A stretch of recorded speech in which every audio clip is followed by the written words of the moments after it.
ଆଜିର ଆଲୋଚନାକୁ ସ୍ୱାଗତ। ଆଜି ଆମେ ଗୋଟେ ଶବ୍ଦର କାହାଣୀ ଭିତରକୁ ଯିବା। ଶବ୍ଦଟା ହେଲା ହିନ୍ଦୁ। ନମସ୍କାର।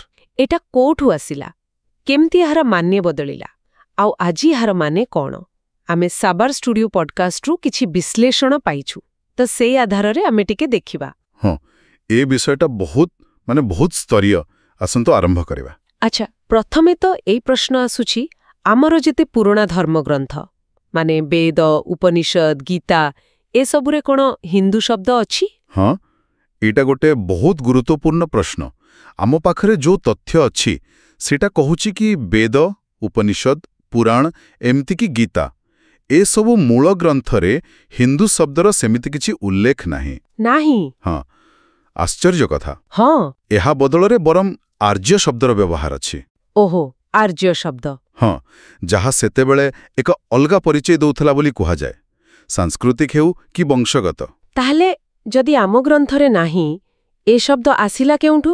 ଆଉ ଏହାର ପ୍ରଥମ ମାନେ କ'ଣ ଥିଲା କି ଏଟା ଜାଣିବା ଦରକାର। ହଁ, ସେଗୁଡ଼ିକ କହୁଛି କି ହିନ୍ଦୁ ମୂଳତଃ ଗୋଟେ ପାର୍ସୀ ଶବ୍ଦ। ପାର୍ସୀ ଶବ୍ଦ। ଆଚ୍ଛା, ହଁ। ଗୟାସୁଲ ଲୁଗତ ବୋଲି ଗୋଟେ ପୁରୁଣା ପାର୍ସୀ ଡିକ୍ସନାରୀ ଅଛି। ସେଥିରେ ଏହାର ଅର୍ଥ ଲେଖା ଅଛି କାଳାଚୋର, ଡାକୁ, ଗୁଲାମ, କାଫେର, ଅସଭ୍ୟ। ବାପରେ, ଏତେ ନକାରାତ୍ମକ ଅର୍ଥ। ହଁ, ତଥ୍ୟ ତ ସେୟା କହୁଛି। ଆଉ ଏଇଟା କୁହାଯାଉଛି ଯେ ଏହା ହୁଏତ ମୋଗଲମାନେ ଭାରତୀୟଙ୍କୁ ଯେଉଁଭଳି ଦେଖୁଥିଲେ ତାକୁ ଦର୍ଶାଉଛି। ଆଉ ଇତିହାସ ଦେଖିଲେ ପ୍ରାୟ 1030 ମସିହା ବେଳକୁ ଅଲବେରୁନି ବୋଲି ଜଣେ ଐତିହାସିକ, ସେ ପ୍ରଥମେ ଏଠାକାର ଲୋକଙ୍କୁ ହିନ୍ଦୁ ଲୋକ ବୋଲି କହିଥିଲେ। କିନ୍ତୁ ଆମେ ତ ସବୁବେଳେ ଶୁଣୁ, ଗୋଟେ ଧାରଣା ଅଛି ଯେ ପାର୍ସୀମାନେ କୁ ହ କୁହନ୍ତି। ତ ସେ ସିନ୍ଧୁ ନଦୀରୁ ହିନ୍ଦୁ ହେଲା ବୋଲି ଏ କଥାଟା କେତେ ଠିକ୍? କାରଣ କୁହାଯାଉଛି ପାର୍ସୀ ଭାଷାରେ ଅକ୍ଷର ବା ଧ୍ୱନି ଅଛି। ଯେମିତି ସେମାନେ ପାରସୀ କହୁଛନ୍ତି, ମୁସଲମାନ କହୁଛନ୍ତି, ତ ଅଛି। ହଁ, ଏ କଥା ବି ଠିକ୍। ଆଉ ସେମାନେ ସିନ୍ଧୁ ଘାଟି କହୁଥିଲେ, ହିନ୍ଦୁ ଘାଟି ନୁହେଁ। ଆଚ୍ଛା। ଆଉ ଗୋଟେ ଯୁକ୍ତି ବି ଦିଆଯାଉଛି, ସିନ୍ଧୁ ନଦୀ ତ ପୁରା ଭାରତରେ ବହୁନାହିଁ ନା? ନା, ତା ତ ନୁହେଁ। ତେବେ ସବୁ ଭାରତୀୟଙ୍କୁ କାହିଁକି ହିନ୍ଦୁ କୁହାଯିବ, ଏଇ ପ୍ରଶ୍ନ ବି ଉଠୁଛି। ଏ ଯୁକ୍ତି ବିଚାର କରିବା ଭଳି। ତାହେଲେ ଯଦି ଏହାର ଆରମ୍ଭ ଏମିତି ଥିଲା, ଏ ଶବ୍ଦକୁ ଆମ ସମାଜ ଗ୍ରହଣ କଲା କେମିତି ଆଉ କେବେ? ହଁ, ଏଇଠି କାହାଣୀଟା ଆହୁରି କ'ଣ କହିବା ଜଟିଳ ହେଇଯାଉଛି। ଏଇ ବିଶ୍ଳେଷଣ କହୁଛି ପୂର୍ବରୁ ଯେଉଁ ବ୍ରାହ୍ମଣମାନେ ଥିଲେ ସେମାନେ ନିଜକୁ ହିନ୍ଦୁ କହୁନଥିଲେ। କ'ଣ କହୁଥିଲେ? ସେମାନେ ନିଜକୁ ଆର୍ଯ୍ୟ ଶାସକ ବୋଲି ପରିଚୟ ଦେଉଥିଲେ। ଓହୋ। ଆଉ ମୋଗଲ ଶାସନ ବେଳେ ଯେତେବେଳେ ଜିଜିଆ କର ଲାଗିଲା ଅଣମୁସଲମାନଙ୍କ ଉପରେ, ଜିଜିଆ କର, ସେତେବେଳେ କୁଆଡ଼େ ସେମାନେ ଯୁକ୍ତି କଲେ ଯେ ଆମେ ବି ମୋଗଲଙ୍କ ଭଳି ବାହାରୁ ଆସିଥିବା ଆର୍ଯ୍ୟ, ଆମେ ଏଠିକାର ମୂଳ ନିବାସୀ ନୁହଁ, ତେଣୁ ଆମ ଉପରେ କର ଲାଗିବନି। ଆଚ୍ଛା, ଏମିତି କରି କରରୁ ବଞ୍ଚିଗଲେ। ପରେ ଯାଇ ଇଂରେଜ ଶାସନ ବେଳେ ପ୍ରାୟ 1918 ମସିହାରେ ସେମାନେ ପ୍ରଥମ ଥର ପାଇଁ ନିଜକୁ ହିନ୍ଦୁ ବୋଲି କହିଲେ ଆନୁଷ୍ଠାନିକ ଭାବେ। 1918ରେ?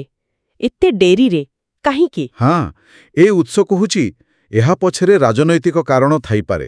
ଭାରତରେ ସଂଖ୍ୟାଗରିଷ୍ଠତା ଦେଖାଇବା ପାଇଁ, ମାନେ ଧାର୍ମିକ ପରିଚୟ ଅପେକ୍ଷା ସାମାଜିକ ବା ରାଜନୈତିକ ସୁବିଧା ଅନୁସାରେ ଏ ଶବ୍ଦଟା ବ୍ୟବହାର ହେଲା।